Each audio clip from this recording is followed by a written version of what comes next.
சங்கீத பகுதிக்கு நம்ம வருவோம். 67வது சங்கீதம் தியானிக்கும்படியாய் கொண்டு வரப்பட்ட வேத பகுதி 4வது வசனம். அது என்ன போட்டிருக்கு? தேவரீர் ஜனங்களை நிதானமாய் நியாயம் தீர்த்து பூமியில் உள்ள ஜாதிகளை நடத்துவீர். ஆதலால் ஜாதிகள் சந்தோஷித்து கம்பீரத்தோடு மகிழ கடவர்கள். நம்முடைய தேவன் ஜனங்களை நிதானமாய் நியாயம் தீர்க்கிற தேவன். இன்னைக்கு செய்திக்கு தலைப்பு நிதானமாய் நியாயம் தீர்க்கும் தேவன். நம்முடைய தேவன் யார் சொல்லுங்க? தயவு செய்து கொஞ்சம் பேசுங்க. நம்முடைய தேவன் யார்? நிதானமாய் நியாயம் தீர்க்கிற தேவன்.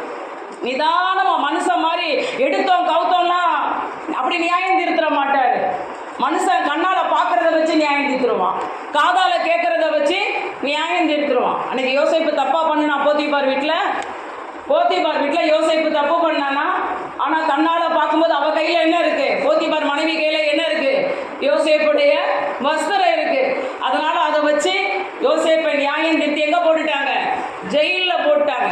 மனுஷன் அப்படி நியாயம் தீர்ப்பான், கண்ணால பார்க்கறது. அதான் தான் ஒரு காரியம் சொல்லுவாங்க, கண்ணால பார்ப்பதும் போய் காதால கேட்பதும் போய், தீர விசாரிப்பது தான் மெய். அது மாதிரி நான் மனுஷன் கண்ணால பார்க்கறது காதால கேட்கறத வச்செல்லாம் நியாயம் தீர்த்துருவான். ஆனா நம்முடைய தேவன் யாருன்னு கேட்டா சொல்லுங்க, ஜனங்களை கொஞ்சம் அறிக்கை செய்யுங்க. நம்முடைய தேவன் யார்? முதலாவது நினைச்சுக்கங்க, அவர் நியாயம் தீர்க்கிற தேவன். என்னுடைய செயல்களுக்கெல்லாம் நியாய தீர்ப்பு உண்டு. என்னுடைய கிரியைகளுக்கெல்லாம் என்ன இருக்கு சொல்லுங்க, தயவுசெய்து எல்லாம் இங்க பாருங்க, அங்க ஒண்ணு பார்க்க வேண்டாம். என்ன இருக்கு? நியாயம் தீர்ப்பு இருக்குப்பா. நியாய தீர்ப்பு. நீ பைபிளோட வந்தா அதுக்குரிய காரியம், நீ பைபிள் எடுக்காம இஷ்டம் ஏ ஸ்டைல் அப்படின்னு வந்தா அதுக்குரிய காரியம். அல்லேலூயா. நம்முடைய தேவன் யார்? நிதானமாய் நியாயம் தீர்க்கிற தேவன். கர்த்தருக்கு ஸ்தோத்திரம் உண்டாவதாக. சங்கீதம் 96:13 பாருங்க. சங்கீதம் 96:13 என்ன போட்டிருக்கு? அவர் வருகிறார், அவர் பூமியை நியாயம் தீர்க்க வருகிறார், அவர் பூலோகத்தை நீதியோடும் ஜனங்களை சத்தியத்தோடும் நியாயம் தீர்ப்பார். இங்க என்ன போட்டிருக்குன்னா, நம்முடைய தேவன் ஜனத்தை நீதியோடும் சத்தியத்தோடும் நியாயம் தீர்ப்பார்.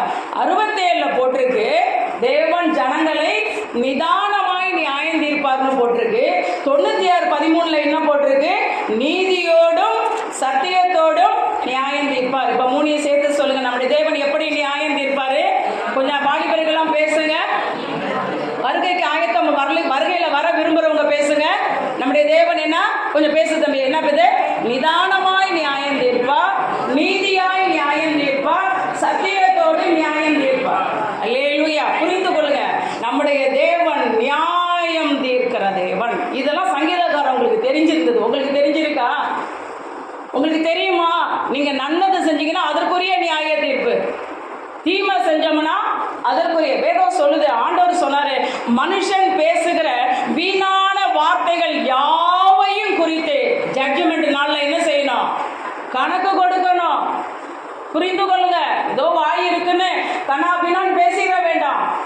மனிதன் பேசுகிற வீணான வார்த்தைகள் யாவையும் குறித்து நியாய தீர்ப்பின் நாள்ல தேவனுக்கு கணக்கு கொடுக்கணும்னு இயேசுவே சொன்ன வார்த்தை. அல்லேலூயா. நல்லா புரிந்து கொள்ளுங்க, நம்முடைய தேவன் நியாயம் தீர்க்கிற தேவன். ஒரு வசனங்கள் எப்படி பார்க்கலாம்?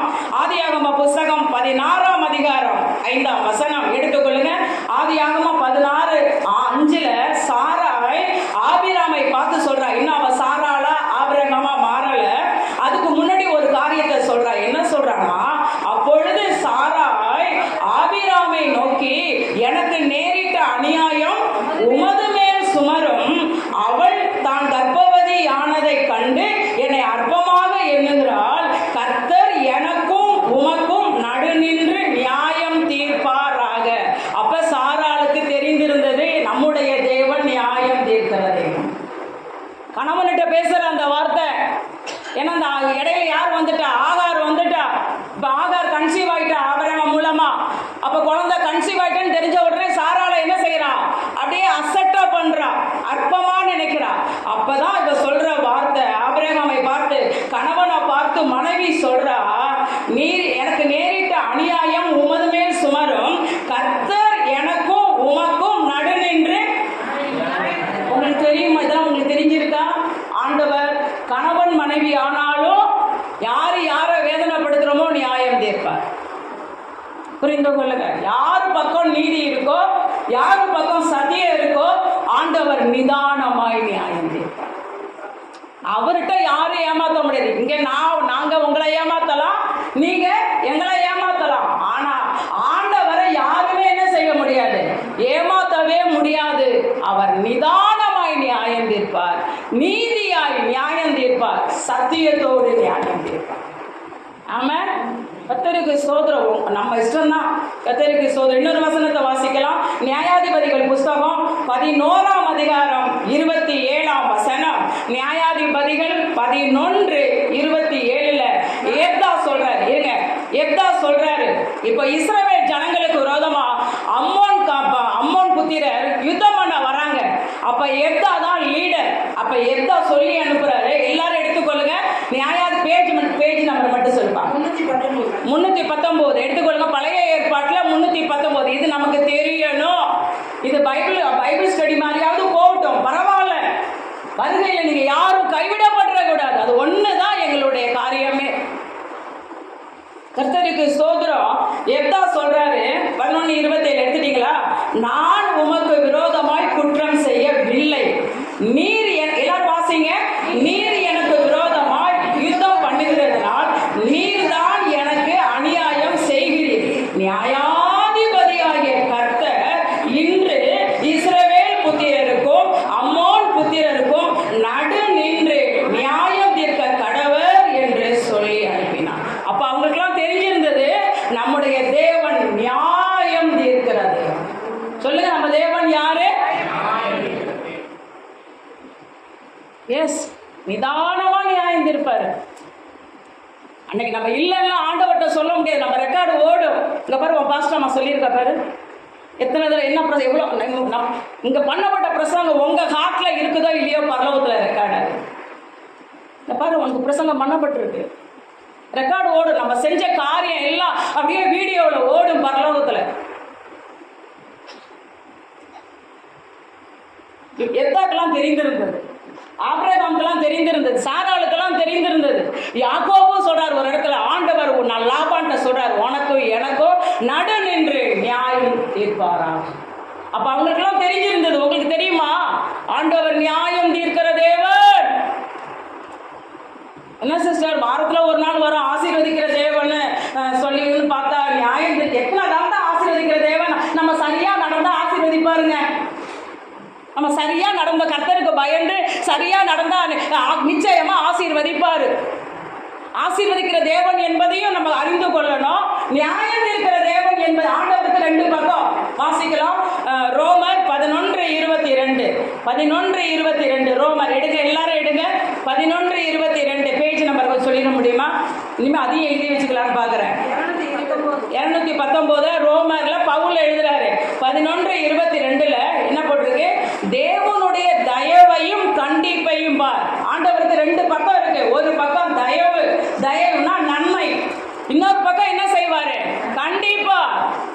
அது கண்டிப்பா இருக்கிறது தான் ஜட்ஜ்மெண்ட். நான் இன்னைக்கு பேச வர ஜட்ஜ்மெண்ட் இந்த வெள்ளை சிங்காசன நியாயத்திற்பை குறித்து நான் பேச வரல. இன்னைக்கு பூமியிலேயே ஆண்டவர் நியாயம் இருக்கிறத நான் பேச வரேன். வெள்ளை சிங்காசன நியாயத்திற்பை பத்தி அதை குறிச்சும் பைபிள்ல இருக்கு. இன்னைக்கு நான் அதை குறித்து பேச வரல. பூமியிலேயே நம்ம வாழ்க்கையில ஆண்டவர் செய்ய போற நியாய தீர்ப்பு. தேவனுடைய தயவையும் கண்டிப்பையும் பார். விழுந்தவர்களிடத்துல கண்டிப்பையும் உன்னிடத்திலே தயவையும் காண்பித்தார். அந்த தயவிலே நிலைத்திருப்பாயா. தேவன் காட்டுற தயவுல நிலைத்திருக்கணும். சொல்லுங்க, தேவன் காட்டுற தயவுல நம்ம என்ன செய்யணும்? நிலைத்திருக்கணும். விழுந்து போன இடத்துல ஆண்டவர் என்ன செய்யறாரு? கண்டிப்பை காட்டுகிறார். கண்டிப்பை காட்டுகிறார். ஆனா கொஞ்சம் கர்த்தருக்கு பயந்து நடக்கிற நம்ம இடத்துல தயை காட்டுகிறார். அந்த தயையில நிலைத்திருப்பாயானால் உனக்கு தயைனா என்ன? நன்மை. தயை தான் பிளெஸிங். தயை என்பது என்ன? நன்மை. தயை கிடைக்கும். நிலைத்திராவிட்டால் நீயும் உனக்கு கட் பண்ணி போட்டுருவேங்கிறாரு. கடந்த நாள்ல பார்த்தோம், கசப்பான கனியை கொடுத்தா வேடியை எடுத்துருவேன், எல்லாம் பண்ணிடுவேன்ட்டாரு. இன்னைக்கு என்னன்னா, என்னுடைய தயையில நீ நிலைச்சிருந்தா நல்லது, தொடர்ந்து தயை செய்வேன். நீ நிலைச்சு இல்லைன்னா உன்னை வெட்டி போட்டுருவேன். புதிய ஏற்பாட்டு சத்தியம். வெட்டி போட்டுருவார். அந்த வெட்டி போடுறதா ஜட்மெண்ட். ஹல்லேலூயா. இன்னைக்கு வேதத்திலிருந்து ரெண்டு காரியத்தை கொண்டு வந்திருக்கிறேன்.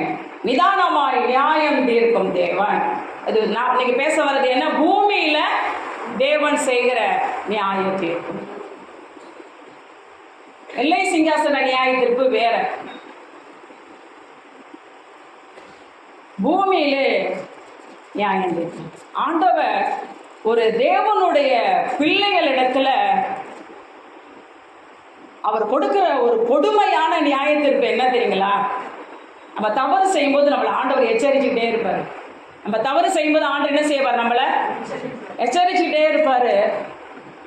அந்த எச்சரிப்பை விட்டுட்டு நம்ம காதில் வாங்காம, ஆண்டவர் 2-3 தடவை எச்சரிச்சதை காதில் வாங்காம நம்ம இஷ்டத்துக்கு நம்ம போவோம்னா, நீ உன் இஷ்டத்துலேயே போகணும் விட்டுறாருல, அதுதான் கொடுமையான நியாயம்.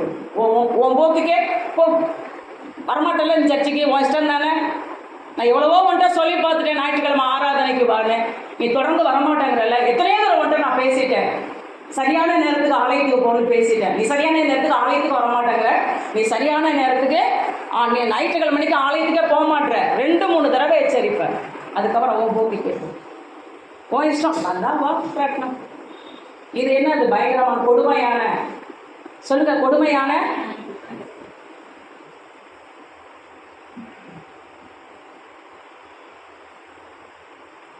சொல்லுங்க, தேவனுடைய கொடுமையான நியாய தீர்ப்பு என்ன? என்ன என் இஷ்டத்துக்கு விட்டுடுறது. கொஞ்சம் என்னை பார்த்து சொல்லுங்க, என்ன என் இஷ்டத்துக்கு விட்டுறது. நான் இன்னைக்கு போய் பாஸ்டர்ட்ட சொல்லலான் இருக்கேன். விட்டுருங்கப்பா, கை தட்டினா தட்டுறாங்க, தட்டாட்டா போறாங்க. ஏன் நீங்க ஒவ்வொரு வாரமும் கை தட்டு வாயை திறந்து பாருங்க, ஏன் சொல்றீங்க? நீங்க போய் வீட்டில் போய் சொல்லணும்னு நினைச்சிருக்கேன். ஏன் விட்டுருங்க, அவங்க இஷ்டத்துக்கு விட்டுருங்க. தேவன் நமக்கு கொடுக்குற நியாய தீர்ப்பு என்ன? பயங்கர கொடுமையான நியாய தீர்ப்பு என்ன? சொல்லுங்க. நம்மளை நம்ம இஷ்டத்துக்கு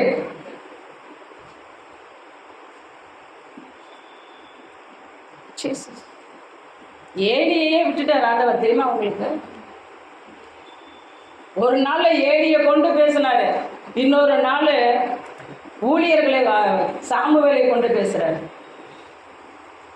அதான் ஒரு தேவ மனுஷன் கேட்குறாரு, நீங்கள் ஊழியக்காரர்களே, நீங்கள் சர்ச்சைக்கு வர விசுவாசிகளை பார்த்து கேட்குற கேள்வி, எல்லாரும் சந்தோஷமா இருக்கீங்களா? சந்தோஷமா இருக்காங்களா? ஒரு அலையிலேயே சொல்லுங்க. சொல்றாங்களா இல்லையா ஊழியக்காரங்க? எல்லாரும் சந்தோஷமா இருக்கீங்களா? இல்லை, இங்கே என்ன பாருங்க, சந்தோஷமா இருக்கீங்களா? சந்தோஷமா இருக்காங்களா? ஒரு அலையிலேயே சொல்லுங்கன்னு கேட்குறீங்க. ரொம்ப நல்லது. கொஞ்சம் மாற்றி கேளுங்களேன். உங்கள் பேரில் ஆண்டவர் சந்தோஷமா இருக்கிறாருன்னு கேளுங்கன்னாரு. ரொம்ப தொட்டுச்சு என்னைய. சந்தோஷமா இருக்கீங்களான்னு கேட்குறோம். உங்கள் பேரில் ஆண்டவர் சந்தோஷமா இருக்காரா? எத்தனை பேர் சொல்ல முடியும் என் பேரில் ஆண்டவர் சந்தோஷமா இருக்கிறார்? எத்தனை பேர் சொல்ல முடியும் என் பேர்ல ஆண்டவர் சந்தோஷமா இருக்கிறார்? ரொம்ப தொட்டுச்சு அந்த காரியம். ஹல்லேலூயா. நியாய தீர்ப்புனா என்ன பெருசு பெருசா நினைச்சிடாதீங்க. தேவன் நமக்கு கொடுத்த பொறுப்பு, தேவன் நமக்கு கொடுத்த அழைப்பு, தேவன் நம்மளை நம்பி கொடுத்த சின்ன ஊழியம், பெரிய ஊழியம். அதில் நான் சரியில்லாமல் இருக்கும்போது ஆண்டவர் 2-3 முறை என்னை எச்சரித்தும் நான் சரியில்லாமல் தொடர்ந்து அந்த தவறை செய்யும்போது என்னுடைய ஸ்தானத்தில் இன்னொருத்தர் ஆண்டவர் என்ன செஞ்சிருவார்? என்னுடைய ஸ்தானத்தில் இன்னொருத்தரை எழுப்பிடுவார். அதுவும் என்னதான் நியாயத்துக்குன்னு பெருசாக நினைக்காதீங்க. நான் இருக்க வேண்டிய இடத்துல இன்னொருத்தர் வராங்கன்னா அது தேவன் நமக்கு கொடுக்குற நியாயத்து. இப்போ ஏழியின் இடத்துல யாரை கொண்டாந்தாரு? அது ஏழிக்கு கிடைத்த நியாயத்து.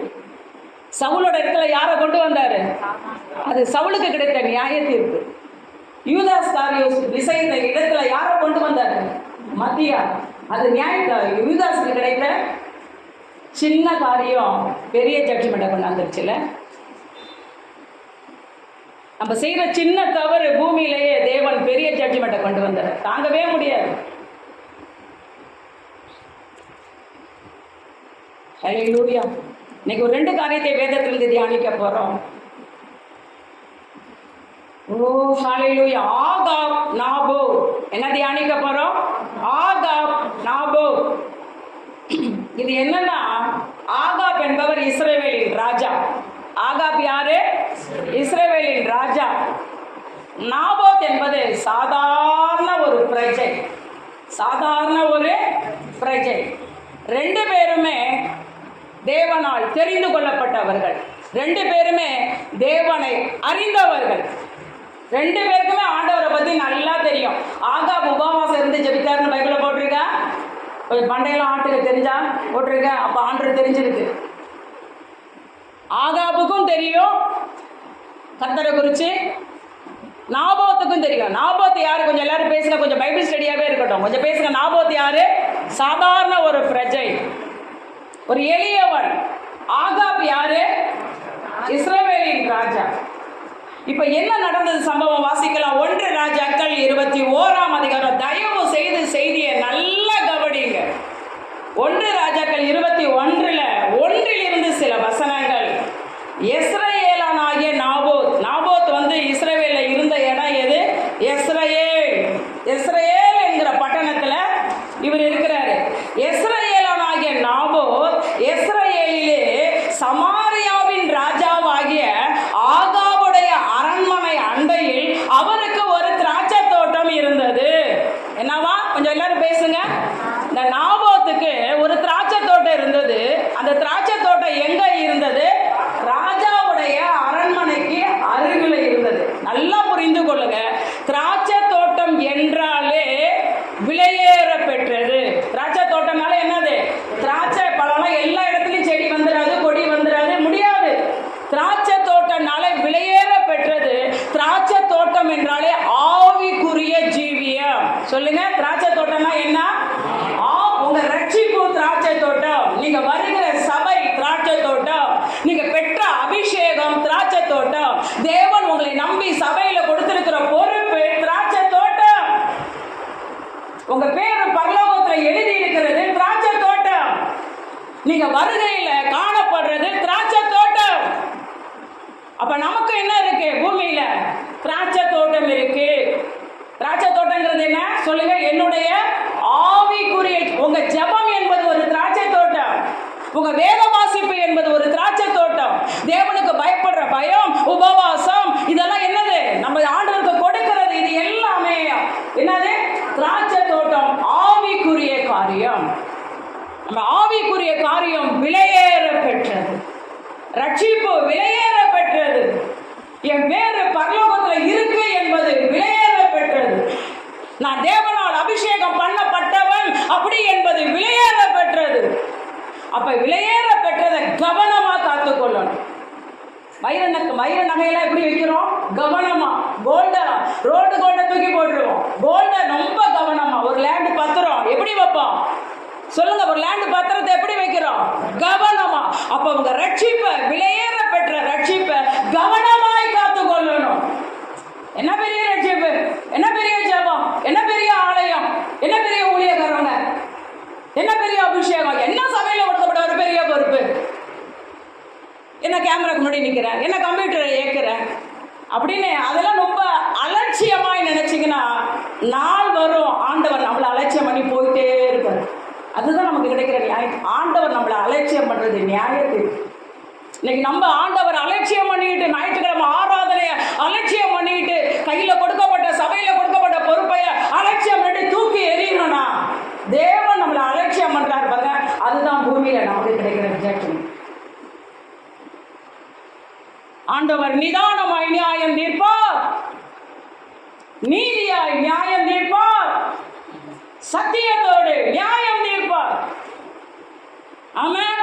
இவருக்கு திராட்சை தோட்டம் இருந்துதான். 2வது வசனம் வாசிங்க.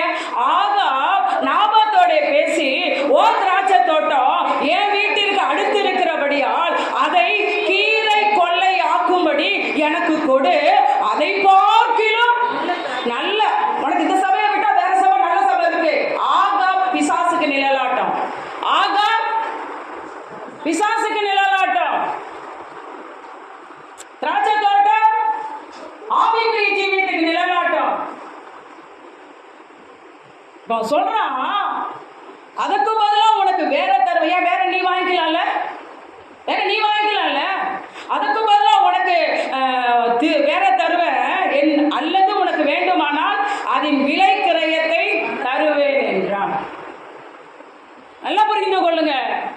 நம்மளுடைய திராட்சை தோட்டமாகிய ஆவிக்குரிய ஜீவியத்தை கீரை கொள்ளை ஆக்குனி என்பது சத்துருவின் தந்திரம். அவனுடைய திட்டம் தான்.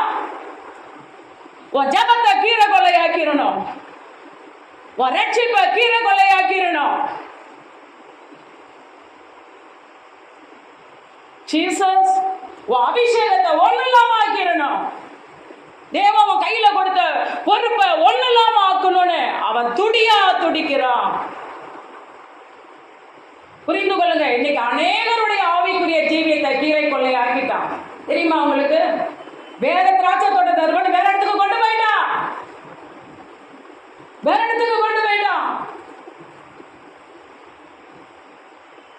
ஹல்லேலூயா. ஆனா நாபோத் நம்மள மாதிரி கிடையாது. நாபோத் யாரு? நம்மள மாதிரி. இன்னைக்கு நல்லா புரிந்து கொள்ளுங்க. ஞாயிற்றுக்கிழமை ஆராதனையை விட எதோ முக்கியம், யாரோ முக்கியம்னு ஓடுறல்ல. அப்ப நம்முடைய திராட்சை தோட்டத்தை சத்துரு கீரை கொள்ளையாக்கிட்டு இருக்கிறான். யாரோ முக்கியம், ஏதோ முக்கியம்னு போய் நிக்கிற நேரத்துல நமக்கு மரணமோ அல்லது வருகையோ இருக்கும்னா நீ எங்க இருப்ப? புரிந்து கொள்ளுங்க. அநேகருடைய ஆவிக்குரிய ஜீவியத்தை சத்துரு என்ன ஆக்கிட்டான்? ஆதியில இருந்த அன்பு இருக்கா? ஆதியில ஓடி ஓடி வந்தீங்கல்ல ஆலயத்துக்கு, கடை ஆலயம், கடை ஆலயம், வீடு வீடு ஆலயம், வீடு ஆலயம் சிலருக்கு. இன்னைக்கு தேவன் என்ன செஞ்சிட்டான்? ஆண்டவர் கொடுத்த பிசாசு தேவன் கொடுத்த இந்த நல்ல திராட்சை தோட்டத்தை கீரை கொள்ளையாய் மாற்றிட்டான். ஆண்டவர் 2-3 தடவை உங்களுக்குலாம் உணர்த்தி இருப்பாரு.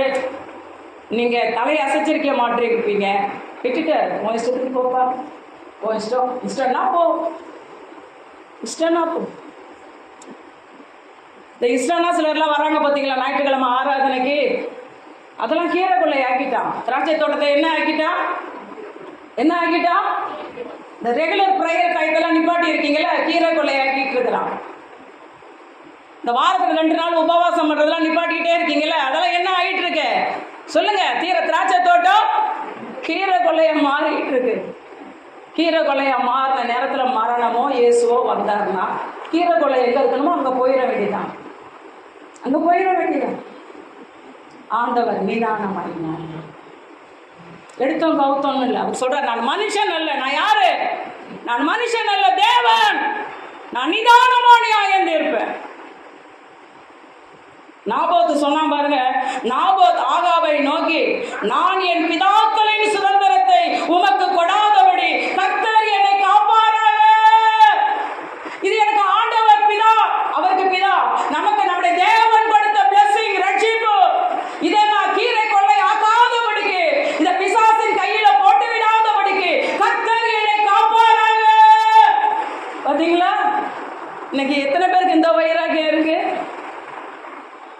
ராஜா கேட்கறது யாரு சொல்லுங்க? கேட்கறது யாரு? ராஜா கேட்கிறாரு. ராஜா கேட்டா என்ன செய்யணும்? இப்ப ஏர்போர்ட் கட்டணும், இடத்த கொடுனா என்னதான் ஆகணும்?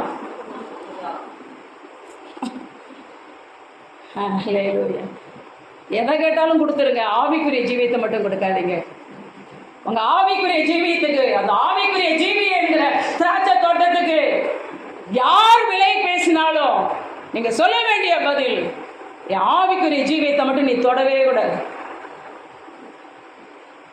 நான் இயேசுவை அறிந்து கொண்டதுனால, ரட்சிக்கப்பட்டதுனால நீங்க என்ன வீட்டை விட்டு துரத்தினாலும் பரவாயில்ல, சொத்து எனக்கு தரமாட்டேன்னு சொன்னாலும் பரவாயில்ல, ஆனா என் ஆவிக்குரிய ஜீவியத்தை கீரை கொள்ளையாக்க நான் விடவே மாட்டேன். கர்த்தர் என்னை காப்பாருங்க. அந்த வைராகியம் எத்தனை பேருக்கு இருக்கு? அந்த வைராகியம் எத்தனை பேருக்கு நமக்கு இருக்கு? சினிமா நடிகர் ஜெமினி கணேசன் ஆமல, அவருடைய கொள்ளு பேத்தி சமீபத்தில் ரட்சிக்கப்பட்டாலாம். குட்டி பத்மினியா போட்டிருக்கு.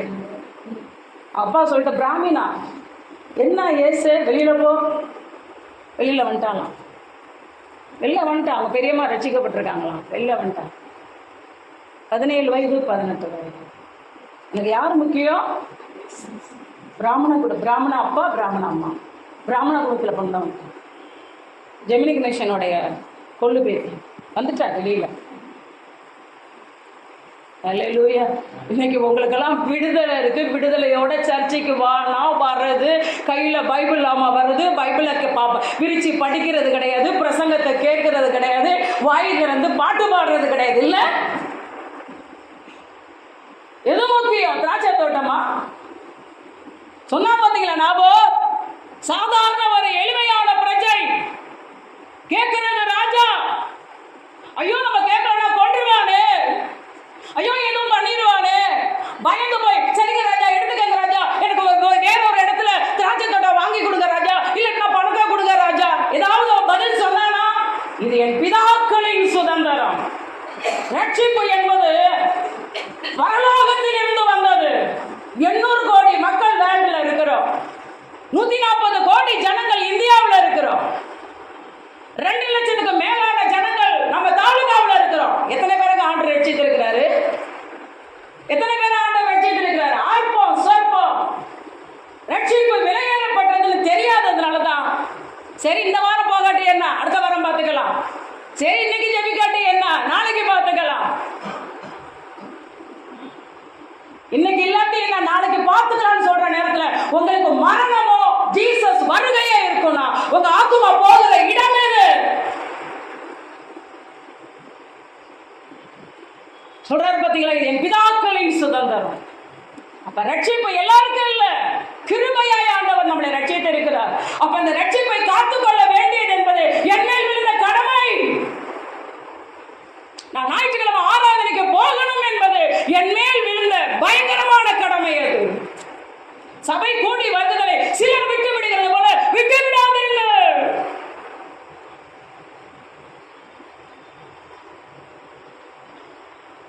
இது பரலோகத்து சொத்தையா? ரட்சிப்பு என்பது பரலோக சொத்து. எனக்கு பரலோகத்திலிருந்து வந்த ஆசீர்வாதம் ரட்சிப்பு. பூமிக்குரிய ஆசீர்வாதம் ஒரு நாள் அழிந்து போயிடும், ஒன்றுமில்லாமல் போயிடும். பொய்யான மாயை. இன்னைக்கு அநேகர் பொய்யான மாயையை பின்பற்றி தேவன் கொடுத்த கிருபையை போக்கடிக்கிறார்கள். நான் செய்கிற சின்ன தவறு பெரிய நியாயத்தை போய் கொண்டிருக்கிறேன்.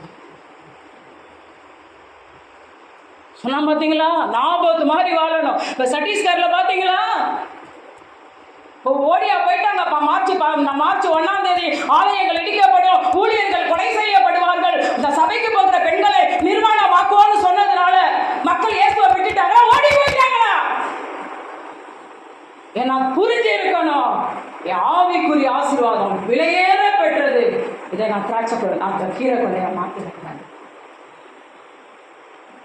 ஹல்லேலூயா, ஹல்லேலூயா.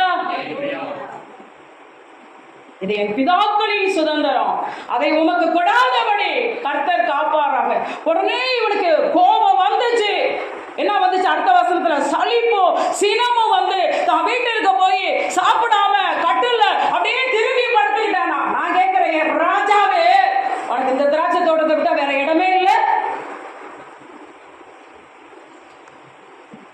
ஹல்லேலூயா. சத்துரு எல்லாரையும் குறி வச்சு தாக்க மாட்டான். அவனுக்கு தெரியும் இது நம்ம ஆளு. சும்மா 3 மணி நேரம் உள்ள போய் உட்கார நான் விட்டுருக்கேன், வெளியில நின்றுட்டு இருக்கா சிலரை, இது ஏன் ஆளு, சும்மா இன்னைக்கு வர நான் அனுப்பிச்சு விட்டுருக்கேன். சத்துருக்கு தெரியும் யாரு பரலோகத்துக்கு போவான்னு, யார் தேவனுக்கு பயந்து நடக்கிறவங்க, யார் வசனத்துக்கு நடுங்குகிறவங்க, யார் வீட்டில் சாட்சியாய் ஜீவிக்கிறவங்க, யார் அபிஷேகத்தை சரியா காத்துக்கொள்ள, எல்லாருக்கும் தெரியும். நம்ம இயேசுவினாலா அவனாலான்னு நமக்கும் தெரியும், அவனுக்கும் தெரியும். எஸ், குறி வச்சான் பார்த்தீங்களா நாபோத்துடைய திராட்சை தோட்டத்துக்கு. உடனே கோபம் வந்துச்சான், படுத்துக்கிட்டானா. மனைவி வரா ஏசபேல், அவ பக்கா விக்கிரகாராதனை. அவ வந்தா, ஏன் கோவமா புருஷன் கோவமா படுத்துருக்காரு, என்னாச்சு ஏதாச்சு, ஏன் சாப்பிடல? இந்த நாபோத்துட்டு அந்த திராட்சை தோட்டத்தை கேட்டு அவன் வந்து தர முடியாதுன்னு சொல்லிட்டான். அதனாலதான் இவ்வளவுதானே மேட்ரு, நீ ஒன்றும் கவலைப்படாத, அதை வாங்கி நான் உனக்கு தரேன், நீ சாப்பிடு அப்படின்ட்டு ராஜா பேர்ல ஒரு லெட்டரை எழுதி, அந்த இஸ்ரேலில் இருக்கிற மூப்பருக்கு ஒரு லெட்டரை எழுதி, உபவாசம்னு அறிவிங்க, எல்லாரும் வர சொல்லுங்க, நாபத்தை கொண்டாந்து முன்னாடி நிப்பாட்டுங்க. நாபோத்து மேலே 2 பொய் கேஸை போடுங்க. இவன் வந்து தேவனை தூசிச்சான், ராஜாவை தூசிச்சான்னு 2 பொய் கேஸை போட்டுங்க. போட்டு கல்லெறிஞ்சு கொண்டுருங்கன்ட்டான். கல்லெறிஞ்சு கொன்னாலும் பரவாயில்ல, என் திராட்சை தோட்டத்தை கீரை பிள்ளையா. இதான் நாபோத். எனக்கு எவ்வளோ எதிர்ப்பு. நான் ரட்சிக்கப்பட்டதுனால, நான் இயேசுவிட்ட வந்ததுனால, நான் ஆராதனைக்கு வருகிறதுனால, நான் ஜெபம் பண்றதுனால, நான் உபவாசம் எடுக்கிறதுனால, நான் பரிசுத்தமான வாழ்க்கை வாழ்றதுனால, நான் பரலோக சிந்தையோடு வாழ்கிறதுனால எனக்கு எவ்வளவு எதிர்ப்பு வந்தாலும் எனக்கு பரலோகம் தான் முக்கியம். நிக்கிறோம் பாருங்க, அவன் தான் நாபோத். அவன் தாங்க நாபோத். நடந்தது என்னன்னா, ராஜா இல்ல கையெழுத்து போட்டு ஆகா பேர்ல லெட்டர் போட்டு அப்படியே நடந்தது. உபவாசம் கூறினாங்க, நின்னாரு, பொய் கேஸை போட்டாங்க, நாபோத்தை கல்லெறிஞ்சு பண்ணிட்டாங்க. இப்ப நம்ம தேவன் யாருன்னு தியானிச்சு கொண்டு இருக்கிறோம். அவன் செத்துட்டாங்கிற செய்தி ஏசபேலுக்கு வந்தது. ஏசபேல் கணவன்கிட்ட சொன்னா, உடனே ஆகாபு சந்தோஷமா வீட்டில இருந்து கிளம்பி அந்த நாபோத்துடைய அந்த அந்த திராட்சை தோட்டத்தை தனக்கு சொந்தமாக்கி கொள்ள போய் அங்க நின்னா, நிதானமாய் நினைத்திருக்கிற தேவன் செயல்பட்டார். நினைச்சிட்டு இருக்காதீங்க, நம்ம இஷ்டத்துக்கு நான் போயிட்டு இருக்கேன், என்ன ஆண்டு ஒண்ணுமே செய்யலையே. சிலரையெல்லாம் விட்டுருவாரு. யாருக்கு நான் தவறு செய்யும் போது என்னை தண்டிக்கிறார், என்னை சிக்ஷிக்கிறார், அந்த அந்த அந்த கிருபை இருக்கோ அவங்க பாக்கியவான். நான் என்ன தவறு செஞ்சாலும் எனக்கு மனசாட்சி வாதிக்கிறது இல்லை, மனசாட்சி குத்துறது இல்லைன்னா உன்னை ஆண்டு விட்டுட்டாருன்னு அர்த்தம். நான் என்ன தவறு செஞ்ச ஞாயிற்றுக்கிழமை ஆலயத்துக்கு நான் வரதே கிடையாது, என் மனசாட்சி என்னை வாதிக்கிறதே கிடையாது. ஆனால் ரசிக்கப்பட்டிருக்கேன், ஆனால் மூலிகை ஞானசனம் எடுத்திருக்கேன், ஆனால் ஒரு நாளில் சர்ச்சைக்கு போனேன். ஆனால் இன்னைக்கு வந்து நான் சர்ச்சைக்கு போகிறதுல எனக்கு வாய்ப்பு இருக்குது, எல்லாம் இருக்குது, நான் எல்லாம் இருந்தும் நான் போகிறது இல்லை, என் மனசாட்சி என்னை வாதிக்கிறதே இல்லை. அந்த கேட்டகரியில் யாராவது இதை பார்த்து கொண்டோ கேட்டுக்கொண்டோ கேட்டுக்கொண்டு இருக்கிறீங்களா? விட்டுட்டாரா? அவ்வளோதான், முடிஞ்சிருச்சுன்னு அர்த்தம். என் மனசாட்சி என்னை பாதிக்கல சிஸ்டர், நான் ஞாயிற்றுக்கிழமை வராததுனால என் மனசாட்சி என்னை பாதிக்கல, நீங்கள் நான் விட்டுட்டாருன்னு அர்த்தம். விட்டுட்டார். முன்னாடியெல்லாம் நான் லேட்டாக வந்தாலே என் மனசாட்சி வாதிக்கும், இன்னைக்கு 9:30 வந்தாலும் வாதிக்கல அப்படின்னு நீங்கள் நான் விட்டுட்டாருன்னு அர்த்தம். என்னென்ன அர்த்தம்? என்னென்ன அர்த்தம்? விட்டுட்டார். நடந்தது என்னன்னா, எடுக்க வந்துட்டான், உடனே ஆண்டவர் செயல்பட்டார். என்ன செயல்பட்டார் தெரியுங்களா? நோ நோ நோ திஸ்பியன் ஆகிய எலியாவுக்கு வந்தது. எலியாவுக்கு வந்து வசனம் எங்க இருக்கு? 21 17 என்ன போட்டிருக்கு? கர்த்தருடைய வார்த்தை எலியாவுக்கு உண்டாயிற்று. ஆண்டவர் வந்து எலியாவை பார்த்து சொல்றாரு, எலியா கிளம்பு, அந்த நாபோத்துடைய திராட்சை தோட்டத்தை தனக்கு சொந்தமாக்கி கொள்ள கிளம்பிட்டான். ஆகா, நீ போங்க. அனுப்புனார் பாத்தீங்களா? அனுப்புனார் பாத்தீங்களா? கர்த்தருக்கு ஸ்தோத்திரம். 19 பாருங்க, நீ அவனை பார்த்து நீ கொலை செய்ததும் எடுத்துக்கொண்டதும் இல்லையோ என்று சொன்னாரா? நிதானமாய் நியாயம் இருக்கிறவரு நாளைக்கு கொண்டு வந்து எல்லாத்தையும் நிப்பாட்டுவாருங்க. நீ இப்படி செஞ்சது என்ன? ஏன் கொஞ்சம் அநியாயத்தை சரிச்சுக்கிட்டா என்ன? கொஞ்சம் அநியாயத்தை நமக்கு அவங்க செய்யறது அநியாயம்னு தெரியுது, கொஞ்சம் சகிச்சுக்கிட்டா. ஆண்டவர் கேட்குறேன், எனக்காக நீ சகிச்சுக்கிட்டா என்ன? அவங்க உன்னை நடத்துகிற விதம் நஷ்டம் தான், எனக்காக கொஞ்சம் பொறுத்துக்கிட்டா என்ன கேட்கிறார். பார்த்தீங்களா? ஆண்டவர் நீ கொலை செய்ததோ எடுத்துக்கொண்டதோ இல்லையோ என்று கர்த்தர் சொல்லுகிறார். நல்ல எல்லாரும் வாசிங்க. நாய்கள் நாபோத்தின் இரத்தத்தை நக்கின ஸ்தலத்திலே உன்னுடைய இரத்தத்தையும் நக்கும் என்று கர்த்தர் சொல்லுகிறார். இதான் நிதானமான நியாயத்திற்கு. கொண்டுட்டான்ல, நாபோத்தை கொண்டுட்டான்ல, அந்த திராட்சை தோட்டத்துக்காக, அது கீரை கொள்ளையாக்க கொண்டுட்டான்ல, அந்த ரத்தத்தை, நாபோத்துடைய ரத்தத்தை எது நக்குனுச்சான்? நாபோத்தின் ரத்தத்தை நாய் நக்குனாலும் என் திராட்சை தோட்டத்தை நான் கீரை கொள்ளையாக்க. அது இருக்கணும் இன்னைக்கு நமக்கு, அது இருக்கணும் இன்னைக்கு நமக்கு. என்னை நம்பி கொடுத்த பொறுப்பு அது. நாய்கள் என் ரத்தத்தை நக்குனாலும் என் திராட்சை தோட்டத்தை. ஹலோ, பேசுங்க. இன்னைக்கு ரட்சிப்பெல்லாம் அற்பமா நினைக்காதீங்கப்பா. பைபிளை தூக்குறதெல்லாம் அற்பமா நினைச்சிடாதீங்க. பைபிள் வாசிக்கிறதெல்லாம் அற்பமா நினைச்சுக்கிறாதீங்க. ஞாயிற்றுக்கிழமை ஆராதனைலாம் ரொம்ப அற்பமா நினைச்சிடாதீங்க. கீரை கொள்ளையாக்க விட்டுட்டீங்க, ஆண்டு விட்டுருவாரு. இன்னைக்கு என்னமோ போலமைய கத்திட்டு கிடக்கிறோம்.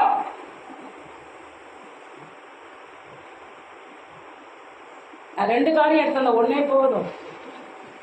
எந்த இடத்துல நாபோத்துடைய ரத்தத்தை நாய் நக்குனுச்சோ அதே இடத்துல ஓ ரத்தத்தை நாய் நக்கும். ஆண்டவர் நீதியாய் நியாயந்திருக்கிறார். ஆண்டவர் நிதானமாய் நியாயந்திருக்கிறார். அடுத்து ஏசபேலை குறித்து பேசினாரு. 23 வாசிங்க. 23ல ஏசபேலை குறித்து கர்த்தர், நாய்கள் ஏசபேலை இஸ்ரவேலின் மதில் அருகே தின்னார். உன்னுடைய பாடியை கூட ஒரு ரத்தத்தை மட்டும்தான் நாய் நக்கோ, உன் பாடி காப்பாற்றப்படும். ஆனா ஆலோசனை கொடுத்து செயல்பட்ட பத்தியா, ஆண்டவருக்கு எல்லாம் தெரியுங்க. யாரால இந்த காரியம் நடந்தது வேற பிடிப்பாரு. ஆண்டவர் வேற பிடிப்பாரு. ஆண்டவர் எதை பிடிப்பாரு சொல்லுங்க? வேற மேல கிளைய மட்டும் வெட்ட மாட்டாரு, வேற பிடிப்பாரு. யாருனால லாபத்து செத்தான்? ஏசபேல். அதனால அவன் அந்த ஏசபேலை குறித்து கர்த்தர், நாய்கள் ஏசபேலை இஸ்ரவேலின் அவன் நாபோத்துடைய இடம் தான் இஸ்ரவேலின் மதில் அருகே தின்னும் என்ற முடிஞ்சிச்ச. நம் தேவனியா எதை விதைச்சோமோ ஒரு நாள் அறுவடைக்கு வரும். நான் விதைச்சது ஒரு நாள் சொல்லுங்க, நம்ம விதைச்சது ஒரு நாள் அது நல்லதும் வரும் கெட்டதும் வரும். நல்லது வந்தா ரொம்ப நல்லது, கெட்டது வந்ததுன்னா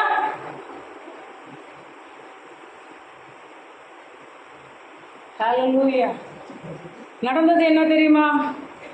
நடந்தது தீர்க்கதரிசனம் நிறைவேறினதை பார்க்கணும்ல. நியாயத்தீர்ப்பு 1 ராஜாக்கள் 22:38 பாருங்க. 1 ராஜாக்கள் 22 ஆண்டவர் பண்ணாரு. இந்த ஆகாப கொலை செய்யணும் என்பதற்காகவே ஒரு காரியத்தை ஆண்டவர் செய்து இவனை யுத்தத்துக்கு போக வச்சார். யுத்தத்துக்கே வேலை இல்லை, யுத்தத்துக்கு போக வச்சார். அங்க என்ன நடந்தது? நான் ஒரு அம்பு ஏஞ்சிட்டான். நடந்தது என்ன? ஆகாபாங்க என்ன போட்டிருக்கு? 22:38 அந்த ரதத்தையும் அவனுடைய கவசத்தையும் ஆகாபு அவன் கவசத்தையும் சமாரியாவின் குளத்திலே கழுவுகிற போது கர்த்தர் சொல்லி இந்த வார்த்தையின்படியே நாய்கள் ஆகாபின் இரத்தத்தை தேவன் நிதானமாய்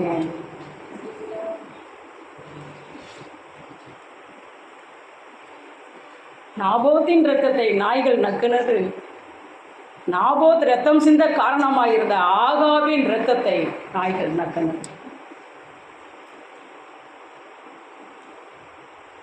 நினைச்சுக்கிட்டு இருக்காங்க கிறிஸ்தவமே இருக்கக்கூடாது, பைபிள் சர்ச்சே இருக்கக்கூடாது, ஊழியர்களை கொன்றும் சபைக்கு போற பெண்களை நிர்வாணமாக்குவோம். இருக்குடா இருக்கு. தேவன் நிதானமாய் நிதானம் இன்னைக்கு நீ செய். உனக்கு உன் கையில அதிகாரம் இருக்குன்னு தானே செஞ்சான். ஆகாபு கையில ஏசபேல் கையில அதிகாரம் இருக்குன்னு தானே நாபோத்தை கொன்னாங்க. அவன் ரத்தத்தை நாயை நக்க வச்சாங்க. நாள் இருக்குடா. அந்த சராசரத்தை உருவாக்குன எனக்கு ஒரு அதிகாரம் இருக்குல்ல. என் அதிகாரம் என்ன தெரியுமா? உன்னை நான் நிதானமாய் நியாயந்திருக்கிறேன்.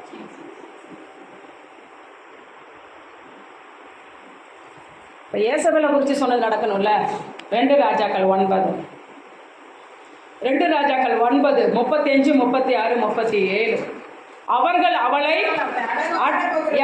இந்த ஏசபேலை எகு கொன்றுவார். அவர்கள் அவளை அடக்கம் பண்ண போகிற போது அவளுடைய தலை ஓட்டையும் கால்களையும் உள்ளங்கைகளுமே அல்லாமல் வேறு ஒன்றோ. ஏன் என்னாச்சு? அப்பதான் பொண்ணு வெளியில போட்டுட்டு எகு உள்ள போயிருக்கிறாரு. உள்ள போயிட்டு சொல்றாரு, ஏய் அந்த பொல்லாத அவ கிடக்க, அவ ஏச பொல்லாதவ, அவ சரியா கிடக்குறா, கொண்டு போய் அடக்கம் பண்ணுங்கடா, ஏன்னா அவ ராஜகுமாரத்திடா ராஜாத்திடா அடக்கம் பண்ணுங்கடா அப்படின்னு சொல்றாரு. வந்து பார்த்தா தலைவோடு தான் இருக்குதான், உள்ளங்கை இருக்குதான், கால் இருக்கான், பாக்கியெல்லாம் என்னையா ஆச்சு? நாய்கள். என் தேவன் நிதானமாய் மாத்திரம் இல்ல, நீதியாய் மாத்திரம் இல்ல, சொன்ன வசனத்தின்படி. ஹல்லேலூயா, ஹல்லேலூயா. உடனே எகு என்ன சொல்வார் தெரியுங்களா? 36 இது கர்த்தர் திஸ்பியனாகிய எலியா என்னும் தம்முடைய ஊழியக்காரனை கொண்டு சொன்ன வார்த்தை. இஸ்ரவேலின் நிலத்திலே நாய்கள் ஏசபேலின் மாம்சத்தை தின்னுச்சா? என் தேவன் நிதானமாக இருக்கிறார். என் தேவன் யார் சொல்லுங்க? நம்ம தேவன் யார்? பழிக்கு பழி நீங்க வாங்கிறாதீங்க. யாருக்கும் பழிக்கு பழி நீங்க வாங்கிறாதீங்க. ஆண்டவர்கிட்ட ஒப்பு கொடுங்க. அவர் நிதானமாய் நியாயம் தீர்ப்பார். நம்ம கூட ஒரு அடி அடிச்சா 2 அடி அடிப்போம், அவ்வளவுதான். ஆண்டவர் பிடிச்சாருன்னா வேற பிடிப்பாரு. ஆமான் எழுமன ஆமான கொள்ளல ஆண்டவர் ஆமானுடைய வேறையே பிடிச்சாரு. ஆமான் சந்ததியே வேற எடுத்தார்.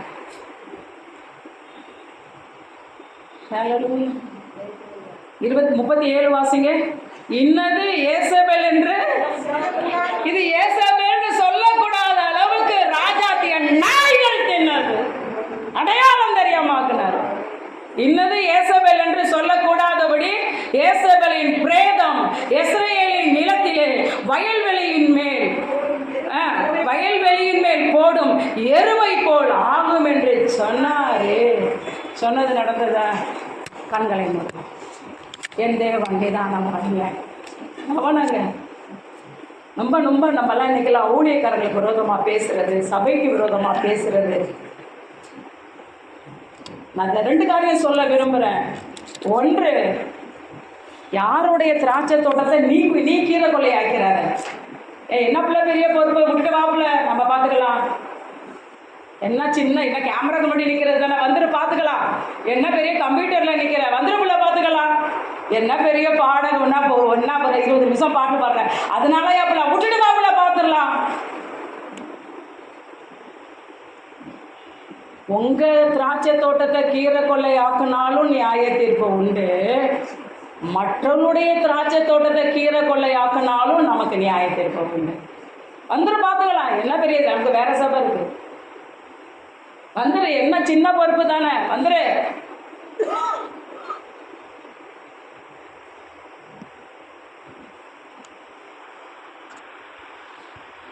அப்ப கொடுப்பீங்களா? ஆண்டவரே, நான் வாழ்ற வாழ்க்கை ஒரே ஒரு வாழ்க்கை. என் திராட்சை தோட்டத்தை நான் கீரை கொள்ளையாக்க விடாதபடி நாபோத்தை காத்த கர்த்தர் என்னையும் காப்பீராக. ஏதோ ஒரு பாடு வருது, உபத்திரம் வருதுன்றதுக்காக இயேசுவை விட்டுட்டு ஓடுறது, ரட்சிப்பை விட்டுட்டு ஓடுறது, சபையை விட்டுட்டு ஓடுறது, பொறுப்பை விட்டுட்டு ஓடுறது, அபிஷேகத்தை விட்டுட்டு ஓடுறது, ஆராதனையை விட்டுட்டு ஓடுறது, குடும்ப ஜபத்தை வேண்டாங்கிறது, தனி ஜபம் வேண்டாங்கிறது, உபவாசம் வேண்டாங்கிறது, அந்நிய பாசெல்லாம் இனிமேல் பேச மாட்டேங்கிறது. ஐயோ, அதெல்லாம் செய்யாதபடி கர்த்தர் நம்மை ஒப்பு கொடுங்க. நாபோத்து போல என்ன மாற்றுங்க ஆண்டவரேன்னு கேளுங்க. நாபோத்து போல என்ன மாற்றுங்கப்பா. விலையேற பெற்ற இந்த ஆவிக்கு என்ன பெரிய என்ன பிள்ளை பூமியிலே சந்தோஷம் அல்ல. இப்போதான் பரலோகத்தை போய் பார்க்க போகிறோமா? விடு, வா, வந்து சினிமா பாரு, சீரியல் பாரு, கொஞ்சம் ஸ்மோக் பண்ணு, கொஞ்சம் ட்ரக்ஸ் அடி, கொஞ்சம் ட்ரிங்க்ஸ் அடி. என்னடா இந்த வயசுல ஹேர் கட் இப்படி பண்ணாம எந்த வயசுலடா ஹேர் கட் பண்றது? ஓ சரீரம் தேவனுடைய ஆலயோ, ஓ சரீரம் தேவனுடைய ஆலயோ. அத கீரை கொள்ளையாக்கிறாரு. உலகத்துக்கு ஒத்த வேஷம் தரித்து கீரை கொள்ளையாக்கிறாரு. இந்த வயசுல இப்படி ட்ரெஸ் உடுத்தாம எந்த வயசுல இப்படி ட்ரெஸ் உடுத்துறது? ஐயோ, சரீரம் தேவனுடைய ஆலயம். நீ திராட்சை தோட்டம், நீ திராட்சை தோட்டம், நீ பரலோகம் பிரச்சை. உன் பேரு ஜீவ புஸ்தகத்துல இருக்கு. தயவு செய்து ஜீவ புஸ்தகத்துல இருக்கிற உன் பேரு தான் திராட்சை தோட்டம். அதை கீரை கொள்ளையாக்கி தேவனை திருக்க விட்டாத. கிறுக்க விட்டுட்டேனா, கீரை கொள்ளையாக்க விட்டுட்டேனா, அதுக்கப்புறம் நீ கீரை கொள்ளைய திராட்சை தோட்டமா மாற்ற வாய்ப்பே இல்லை.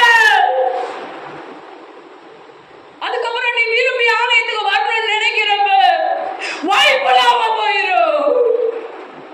கிடைச்ச வாய்ப்பை மிஸ் பண்ணாத. ஆண்டு கொடுத்த தாளத்தை பயன்படுத்து. தேவன் கொடுத்த தாளத்தை கீரை கொள்ளையாக்க விட்டுறாத. தேவன் திட்டத்தை விட்டு விலகுவதே கீரை கொள்ளை. தேவ சித்தத்தை விட்டு விலகுவதே கீரை கொள்ளை. தேவன் கொடுத்த பொறுப்பை அலட்சியப்படுத்துறது கீரை கொள்ளை. திராட்சை தோட்டத்தை கீரை கொள்ளை ஆக்கிறாத ஃபர்ஸ்ட். ரெண்டாவது, உன் வீட்டில் இருக்கிற சபைக்கு வருகிற யாருடைய திராட்சை தோட்டத்தையும் நீ கீரை கொள்ளை ஆக்கிறாத. போகல பெரியது விட்டுட்டு வாப்புல, அந்த ஊழியத்தை விட்டுடுவா, அந்த பொறுப்பை விட்டுடுவானு, ஆலயத்துக்கு வரத நிப்பாட்டு, பரவாயில்ல ஒன்னும் ஆண்டு செய்ய மாட்டாரு. நீ சபைக்கு வருகிற யாருடைய திராட்சை தோட்டத்தை நீ கீரை கொள்ளை ஆக்கிறாத. நம் தேவன் நிதானமாய் நியாயம் தீர்ப்பார். ஜீசஸ் நிதானமாய் நியாயம் தீர்க்கிறவரே, நீதியோடு சத்தியத்தோடு நியாயம் தீர்க்கிறவரே, எங்களை ஞாபகத்தை போல பார்த்துக்கொள். எங்கள் திராட்சத்தை நாங்கள் கீரை கொள்ளை ஆக்கி விடாதபடி கர்த்தர் எங்களை காப்பீராக. சொல்லுங்க, என் திராட்சை தோட்டத்தை நான் கீரை கொள்ளை ஆக்கி விடாதபடி கர்த்தர் என்னை காப்பீராக. ஜப ஜீவியத்தை கீரை கொள்ளையாக்கி விடுறாத, தேவனுடைய ஆலயத்துக்கு வரத நிப்பாட்டிராத, கீரை கொள்ளையாக்கிறாத. அதே நேரத்தில் நானும் ஆண்டவரை யாருடைய திராட்சை தோட்டத்தையோ துன்மார்க்கமான ஆலோசனை கொடுத்து கீரை கொள்ளையாக்கிற கூடாத ஆண்டவரை காத்துக்கொள்ளும். இயேசுவின் நாமத்தில் பிதாவே, ஆமென், ஆமென். God bless you. God bless you.